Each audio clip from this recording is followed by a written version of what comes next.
Good day, beautiful soul family, and welcome back to Discovery to the Miracles Beneath the Surface.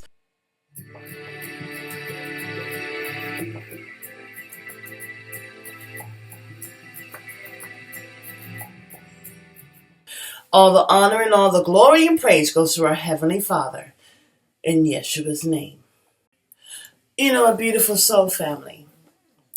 I thought I was done, but let's have a little chat, shall we?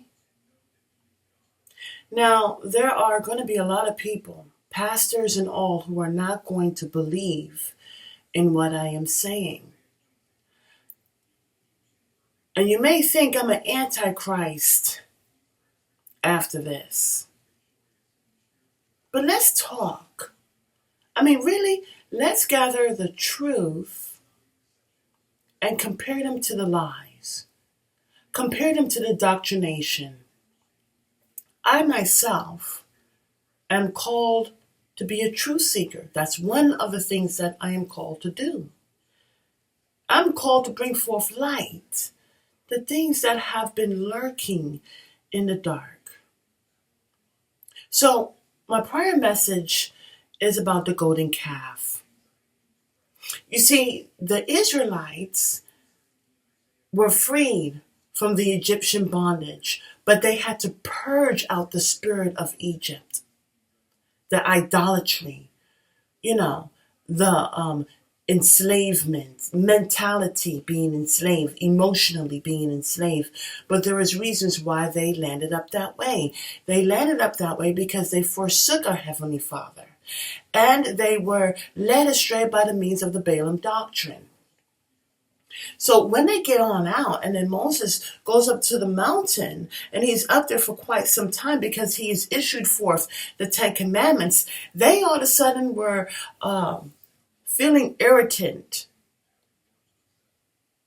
And so they gave credit to the golden calf. They erected a golden calf, and they gave credit to the golden calf. You see, the same thing is happening again. The golden calf did not release the Israelites from bondage. Now, when we fast forward to today, and here's the part where you're going to say, I am an antichrist, but I'm not.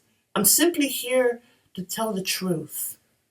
You see, money doesn't have any value until we put importance onto it. Then it becomes valuable. But when people, and as we're noticing, as people are taking away their value, they're taking away their power from the greenback, we see that it's just paper. It's about what we put our power into. What do we infuse? What do we make important?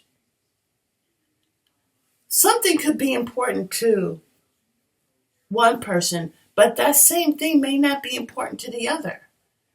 And if a lot of people view it and say, it's not important, it does not have value, then it won't have value. This is why a lot of indoctrination has taken place, where they have people working for wages that have no value. A matter of the fact, though, this is a banknote. It is not backed by what it quote unquote used to be backed by before. Not anymore. It was backed by lies. It was backed by the suffrage of people actually enslaving themselves. But they were not getting the full amount. So again, this is about the truth. The truth is what sets us free.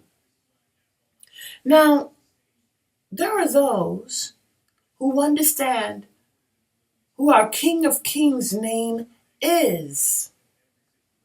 As I brought out in a prior message, there's a sister in the Messiah, the Mashiach. And she stated that, listen, your name doesn't change because you go to another country or you're speaking another language. It stays the same. So how come our King of Kings, who gave his life so that we can have salvation, how come his name all of a sudden changes? You see, he's a king. He's not a slave. Judas Iscariot may have been bought to sell out our king under slave prices, but our King Yahweh, Yeshua HaMashiach, his name is not Jesus. J did not come out, but later on. You see, it's so interesting because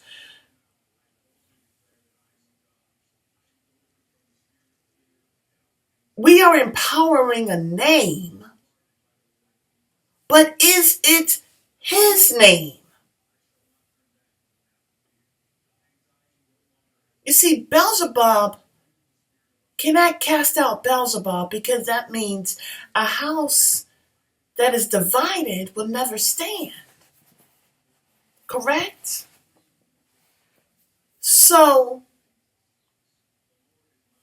is it just questioning? Is it, and also the image? It's not correct. He's not European, and he's not a homosexual.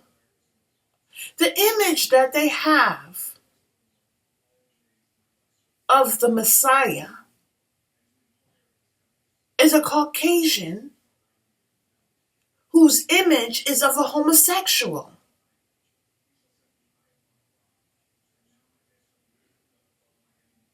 And they call him God. Really is about getting to the brass knuckles. He is not. And it's important to know this because you're erecting an image and giving this image credit where credit isn't due.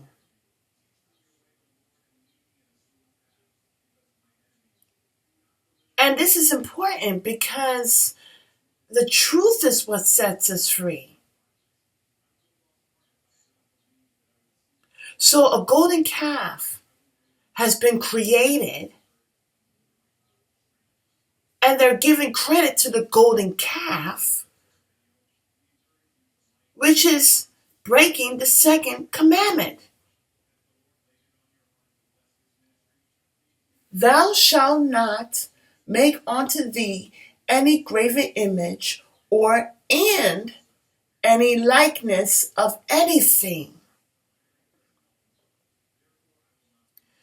So how far are we from really being saved? You know, it's really important because people will give their life to the so-called Christ, thinking they're doing the right thing, and they're not. They're celebrating Christmas. They're celebrating Easter. They're celebrating Valentine's Day. They're celebrating so much of these worldly holidays. And I'm trying to figure out if they're baptized by the means of the Holy Spirit, would they not know the indoctrinations of this world? Would it not be clear? It's important to not carry out traditions, but to pass on the baton of truth.